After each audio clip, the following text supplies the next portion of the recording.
संजय सोई sir, defence expert मेरे साथ मुझे यहाँ ज्वाइन करने वाले हैं। Please sir, please come sir. यहाँ पर इस मुद्दे पर चर्चा करने के लिए बहुत स्वागत है सर आपका। और अब ये जो स्थितियां बनती जा रही हैं, बैटल ग्राउंड्स मैंने दिखाए और फ्लैश पॉइंट्स भी दिखाए, वो फ्लैश पॉइंट्स जो पूरी दुनिया को डरा रहे हैं, इसमें जो डॉर्मेंट दिखाई दे रहे हैं वो भी सुलग रहे हैं। सर किधर जा रही है दुनिया? ऐसा जिस प्रकार से आपने 4 फ्लैश पॉइंट दिखाए हैं, south Korea, north Korea, Russia Ukraine तो चल ही रहा है, ईरान, इजराइल, और उधर से चौथा था ये ऑस्ट्रेलिया चाइना। ये देखिए चारों फ्लैश पॉइंट 2 धड़े दिखा रहे हैं आजकल। कुछ अमेरिका के साथ है और कुछ चाइना के साथ है और या रशिया के साथ है। ये देखिए सर, सामने फ्लैश पॉइंट सब दिखा रहे हैं, ये फ्लैश पॉइंट्स हैं। इधर नेटो के साथ, नेटो पूरे के पूरे तौर पर यूक्रेन के साथ मिलकर रूस, ये आमने सामने है। साउथ कोरिया, नॉर्थ कोरिया, और नॉर्थ कोरिया के खिलाफ साउथ कोरिया के साथ जापान भी आ गया है। उधर चीन ऑस्ट्रेलिया को आंखें दिखा रहा है और चीन को साधने के लिए जाहिर है क्वाड बना हुआ है। आगे क्या किया जाएगा? इजराइल और ईरान आमने सामने, क्या होगा सर? ये हालात बहुत खतरनाक होते जा रहे हैं। जिस प्रकार से आप देखिए कि आज पूरे नेटो देश की मीटिंग हुई है और लगातार हथियार सप्लाई करते जा रहे हैं, और वो आप देखें कि किस प्रकार से एक के बाद एक हथियार उनको मिल रहे हैं, उनको रेजिस्टेंस मिल रहा है। और वहां पर मेरी तरफ आना होगा सर आपको, ताकि ये जो की ग्राफिक्स हैं, मेरी तरफ आइए प्लीज, मेरी तरफ शिफ्ट कीजिए। ये की ग्राफिक्स इस समय दुनिया को चेतावनी देने वाले ये फ्लैश पॉइंट्स, या तो इन सभी जगहों पर शांति का पानी डाला जाए या उबलते हुए ज्वालामुखी कभी भी विस्फोट में अपनी जद में पूरी दुनिया को ले लेंगे। सर अपनी बात पूरी कीजिए और उसके फौरन बाद में एक अहम इंपॉर्टेंट, बेहद इंपॉर्टेंट खबर आपके साथ साझा करने वाला हूं सर। बिल्कुल, सबसे पहला फ्लैश पॉइंट जो सबसे इस समय बर्निंग है, वहां पर अगर हम देखें कि रूस की फ्रस्ट्रेशन बढ़ती जा रही है। अभी आपने दिखाया कि 4 टैंक बर्बाद हो गए, यूक्रेन का जो रेजिस्टेंस है और जो उनको नेटो के लगातार हथियार मिल रहे हैं। Desperation might lead to pushing the button of nuclear weapon. क्या ये खतरा है सर? बिल्कुल ये खतरा है। ये अहम खबर देखिए, रूस के हवाई हमलों के बीच यूक्रेन का बहुत बड़ा दावा, 24 घंटे में 200 रूसी सैनिकों को मार गिराया। यूक्रेन ने कहा रूस के 12 टैंक और 2 विमान तबाह किए। यूक्रेन ने कहा रूस ने यूक्रेन पर दागी 1200 क्रूज मिसाइलें। 59% रूसी मिसाइलों में नहीं हुआ विस्फोट। यूक्रेन ने कहा 59% रूसी मिसाइलें फुस हो गईं। यूक्रेन के इस तरह के स्टेटमेंट रूस को और उकसाने वाले हैं।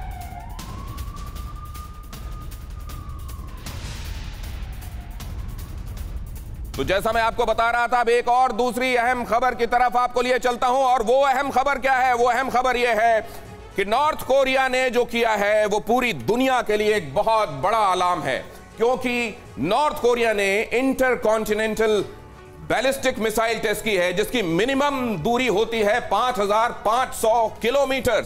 और ये मिसाइल अगर टेस्ट की गई है, वासोंग 17 जिसे नाम दिया गया है, तो ये पूरी दुनिया के लिए बहुत बड़ा खतरा है। वो इंटरकॉन्टिनेंटल बैलिस्टिक मिसाइल जिसके बारे में यह तय कर दिया गया था 2017 में कि अब कोई भी देश इनको डेवलप नहीं करेगा। अभी तक 7 देश, जिसमें हिंदुस्तान भी एक है, 7 देशों के पास ये इंटरकॉन्टिनेंटल बैलिस्टिक मिसाइल हैं। ट्रंप के बीच में और किम जोंग के बीच में यह समझौता हुआ था कि अब वो और मिसाइल नहीं बनाएगा, लेकिन बाद में उसने खुद समझौता ये कहते हुए तोड़ दिया कि हम तुम्हारे साथ कहे हुए से बंधे हुए नहीं है। जरा ये अहम खबर देखिए, साउथ कोरिया के बेड़े में 3 प्रमुख मिसाइलें शामिल। जमीन, समंदर और हवा से मिसाइल मारकर किया अभ्यास, क्योंकि नॉर्थ कोरिया को जवाब देना था। कल ही नॉर्थ कोरिया ने किया था आईसीबीएम मिसाइल टेस्ट, वासोंग 17।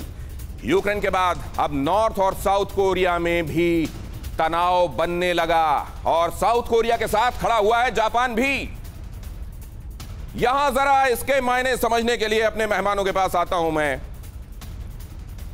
फिलहाल ये जो आप देख रहे हैं, ये इस बात का इशारा कि जो दुनिया ये सोच रही है कि अगर रूस और यूक्रेन के बीच में चीजें ठीक हो गई तो दुनिया शांति से जी लेगी, वो जरा इधर भी देखती चले। कई जगहों पर ये फूटते हुए ज्वालामुखी जिनसे लावा निकल रहा है, और कई जगहों पर ये प्रसुप्त लेकिन कभी भी फूट सकने वाले ज्वालामुखी इंतजार कर रहे हैं। यहां इंटरकॉन्टिनेंटल बैलिस्टिक मिसाइल जब टेस्ट की गई तो किम जोंग किस तरीके से अदा के साथ चश्मा पहनकर बाहर निकले अपने सैन्य कमांडरों के साथ, और कैसे उन्होंने इशारा किया घड़ी का कि आप फायर कर दो।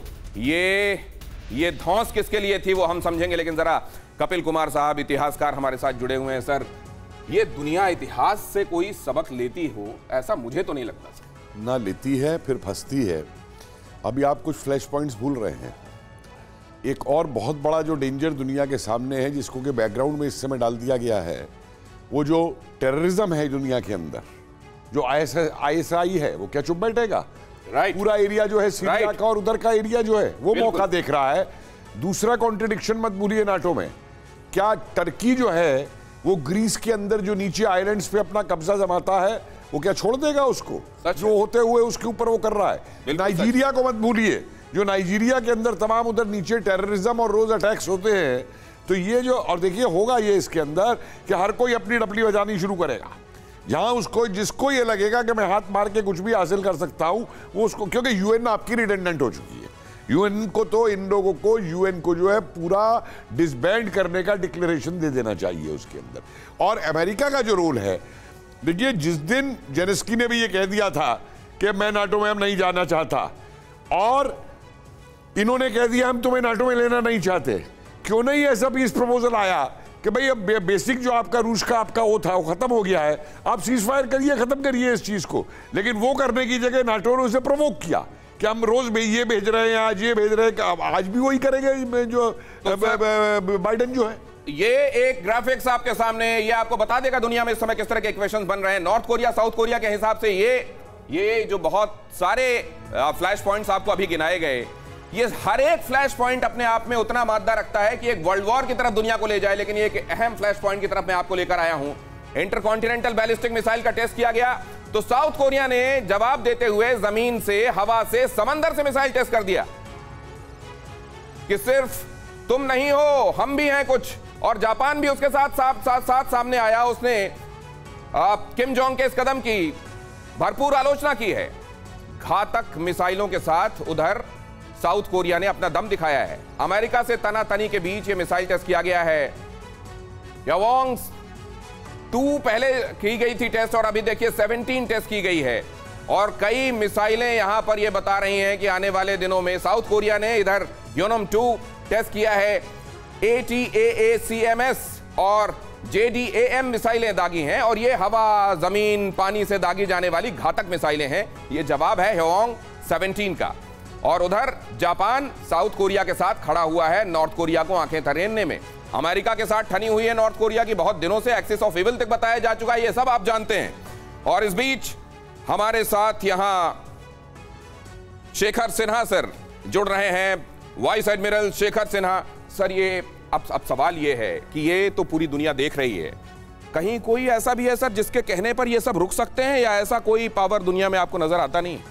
ऐसा कोई पावर नहीं है गौतम, क्योंकि इसमें बहुत सारे देशों के इंटरेस्ट भिड़े हुए हैं। जैसा कि कपिल जी ने भी बताया, अमेरिका का अपना इंटरेस्ट है, नेटो का अपना इंटरेस्ट है, यूरोपियन यूनियन का इंटरेस्ट है, और सबसे बड़ी बात है कि चीन इससे एक लेसन ले रहा है। राइट। अगर चीन चाहे इंटरवीन करने के बाद और एक समझौता कराने की कोशिश करे तो पॉसिबिलिटी है, लेकिन चीन खुद देख रहा है कि जिस तरह से रूस ने यूक्रेन के ऊपर हमला किया और जिस तरह से ये लड़ाई चल रही है, क्या उनको ताइवान की तरफ उसी तरह का एक एक्शन लेना सही होगा या नहीं होगा?